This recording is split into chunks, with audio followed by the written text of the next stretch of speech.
নজর রাখবো বিধানসভার দিকে, বক্তব্য রাখছেন মুখ্যমন্ত্রী শুভেন্দু অধিকারী। কাজের সুবিধা কেন্দ্রিক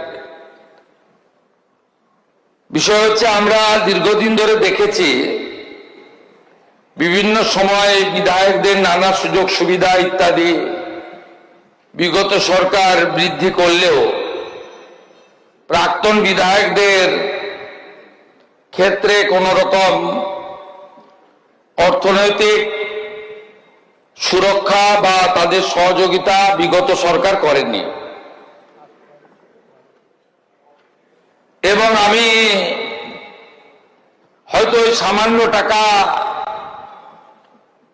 বিগত সরকার তাদের মনে হয়নি দেওয়ার প্রয়োজন আছে, কিন্তু আমি নিজে বেশ কিছু প্রাক্তন বিধায়ককে আমি দেখেছি ভিন্ন ভিন্ন দলের, তারা অত্যন্ত সততা নিষ্ঠা নিয়ে তাদের বিধায়কের কার্যকাল অতিবাহিত করেছেন। আমি এক্ষেত্রে পূর্ব মেদিনীপুর জেলায়, তখন অবিভক্ত মেদিনীপুর মহিষাদলের প্রাক্তন বিধায়ক দীনবন্ধু বাবুর কে দেখেছি এখনো প্রত্যেক দিন সাইকেল চালিয়ে যাতায়াত করেন, বাজার থেকে আনাজ জিনিসপত্র যেভাবে কেনাকাটা করেন, লোকের সঙ্গে বসে এক বেঞ্চিতে চা খান। আবার আমি কয়েকদিন আগে একটা ভিডিও দেখছিলাম, আমাদের বাসন্তীর প্রাক্তন এমএলএ মন্ত্রী ছিলেন সুভাষ নস্কর, তাকে দেখছিলাম যে তিনি স্টেশনে বসে আছেন,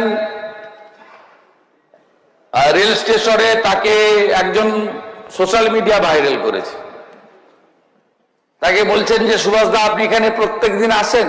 বলছে হ্যাঁ আসি, আমি এখানে পাশের সবজির বাজার করি, তারপরে এখানে বসে এই রেলের বেঞ্চিতে বসে একটু চাটা খাই, খবর কাগজ একটু পড়ি টড়ি এখানে হকারদের কাছ থেকে নিয়ে তারপরে বাড়ি চলে যাই।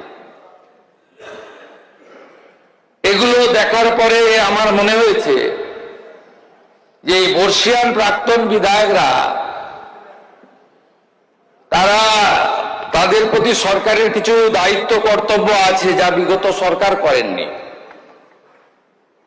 আমি অর্থমন্ত্রীর সঙ্গে আলোচনা করেছি, কারণ আমাদের অর্থনৈতিক অবস্থা তো রাজ্যের মোটেই ভালো নয়, আমাদের সাধ থাকলেও সাধ্যে কুলোয় না। আমি এটার জন্য আমাদের পরের সেশনে আইন আনতে হবে, কারণ অ্যামেন্ডমেন্ট করতে হবে। তো এফেক্টটা আগস্ট মাস থেকে তারা পাবেন এরিয়ার সহ। আমাদের প্রাক্তন বিধায়কদের যে চিকিৎসা ভাতা ৬,০০০ টাকা ছিল, সেটা বাড়িয়ে আমি ১০,০০০ টাকা করার ঘোষণা করলাম। মাননীয় বর্তমান বিধায়কবৃন্দ, আগে বিধায়করা সরকারি অফিস থেকে কাজ পরিচালনা করতেন, এখন বিধায়কদের নিজস্ব অফিস, মানুষের চাহিদা অনুযায়ী, মানুষের প্রয়োজন অনুযায়ী নিজস্ব অফিস করতে হয়। অনেকে দলের অফিসকে বিধায়ক অফিসে পরিণত করেন, আবার অনেকে দলের অফিসটা দলের জায়গায় রাখেন, বিধায়ক অফিসটাকে বিধায়ক সেবা কেন্দ্র হিসেবে ব্যবহার করেন। আমরা এখানে যে 208 জন জিতেছিলাম, একটা আমাকে ছাড়তে হয়েছে 207। আমাদের কেন্দ্রীয় নেতারা এবং রাজ্য সভাপতি আমরা বিধায়কদের নিয়ে দলীয় মিটিং করেছিলাম। সেখানে আমাদের একটা সিদ্ধান্ত হয়েছে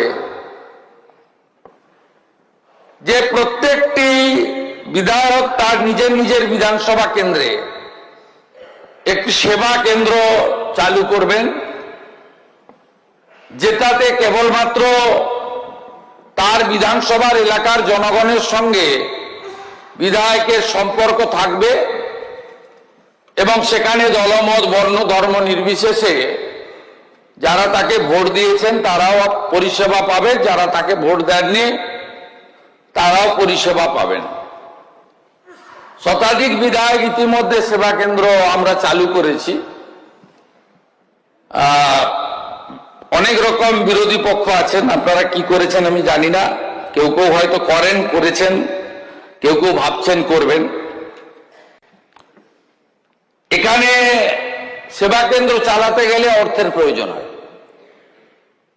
একটা মিনিমাম ব্যবস্থা লাগে। এক্ষেত্রে আমার দুটো শর্ত বলুন, প্রস্তাব বলুন আছেন, স্পিকার মহোদয়কে এটা দেখে নিতে হবে, এনশিওর করতে হবে। একটা হচ্ছে যে বিধায়করা তাদের সেবা কেন্দ্র চালু করবেন, সেই সেবা কেন্দ্রের নাম দিতে হবে নেতাজি সুভাষচন্দ্র বসু সেবা কেন্দ্র। আর পশ্চিমবঙ্গ সরকারের তথ্য সংস্কৃতি দপ্তর থেকে আমরা ধুতি পাঞ্জাবি পরিহিত নেতাজি সুভাষচন্দ্র বসুর একটি ছবি আপনাদেরকে পাঠাবো, ওই অফিসে এটা রাখতে হবে আপনাদের, ম্যান্ডেটারি। এই দুটো কাজ যদি করতে পারেন তাহলে 30,000 টাকা করে মাসে আপনারা সেবা কেন্দ্র চালানো খরচ পাবেন। এটা আগস্ট মাস থেকে পাবেন, পরের বিধানসভায় আমরা অ্যামেন্ডমেন্ট করে নেব অর্থমন্ত্রীর নেতৃত্বে, এবং একসঙ্গে আগস্ট মাস থেকে টাকাটা তখন পেয়ে যাবেন। এই দুটো শর্ত আপনাদেরকে পালন করতে হবে এবং অধ্যক্ষ মহোদয়কে এটাকে এনশিওর করতে হবে। যারা পালন করবেন না তাদের জন্য অর্থ দেওয়া হবে না। পরিষ্কার কথা। এই দুটো আমার, এই তিনটে ঘোষণা ছিল। আপনাদের সবাইকে স্বাধীনতা দিবসের প্রাক্কালে ধন্যবাদ জানাবো। হর ঘর তেরেঙ্গা 70 লক্ষ জাতীয় পতাকা আমরা বিতরণ করেছি। কোন বিধায়কের জাতীয় পতাকা লাগলে এলাকায় বিতরণ করার জন্য স্থানীয় বিডিও অফিসে বা তথ্য সংস্কৃতি দপ্তরের অধীনে যে অফিস আছে যোগাযোগ করবেন। এবং আমরা আগে ডাক পেতাম না, এলওপি কেও ডাকতো না। রেড রোডের কর্মসূচিতে তো সবাই ডাক পাবেন, চিঠি এসে যাবে। আর জেলায় জেলায় জেলা শাসক, মহকুমা শাসকদেরকে আমাদের নির্দেশ দেওয়া হয়েছে সমস্ত নির্বাচিত বিধায়ক সাংসদকে স্বাধীনতা দিবসের প্রোগ্রামে মর্যাদার সঙ্গে সম্মানের সঙ্গে ডাকতে হবে, বসাতে হবে। আমি স্বাধীনতা দিবসের প্রাক্কালে আপনাদের সবাইকে অভিনন্দন জানিয়ে এবারে রাখি বন্ধন আমরা সরকারিভাবে পালন করব। রাখি বন্ধন উৎসব আগে যুব কল্যাণ ও ক্রীড়া দপ্তর করত, এখন যুব কল্যাণ এবং ক্রীড়া দপ্তরের সাথে তথ্য সংস্কৃতি দপ্তর যৌথভাবে রাখি বন্ধন উৎসব সরকারিভাবে গোটা রাজ্যে পালিত হবে। আপনাদের সবাইকে আরেকবার ধন্যবাদ দিয়ে আমি শেষ করছি। ধন্যবাদ মাননীয় মুখ্যমন্ত্রী। মাননীয় সদস্যগণ, এখন আমরা একটি প্রস্তাব এর নোটিশ পেয়েছি মাননীয় পরিষদীয় মন্ত্রী শ্রী শঙ্কর ঘোষ মহাশয়ের কাছ থেকে। আমি মাননীয় মন্ত্রীকে তার প্রস্তাবটি উত্থাপন করতে অনুরোধ করছি। To the Honorable Speaker, West Bengal Legislative Assembly, respected sir, I beg to move the following motion that Rule 1 of the rules relating to the Library Committee as contained in the Appendix 1 of the Rules of Procedure and Conduct of Business in the West Bengal Legislative Assembly do stand partially suspended in its applicability to include the Deputy Speaker as the member of the committee and its chairman, and the committee to be so constituted may come into operation immediately. Sir, I do beg to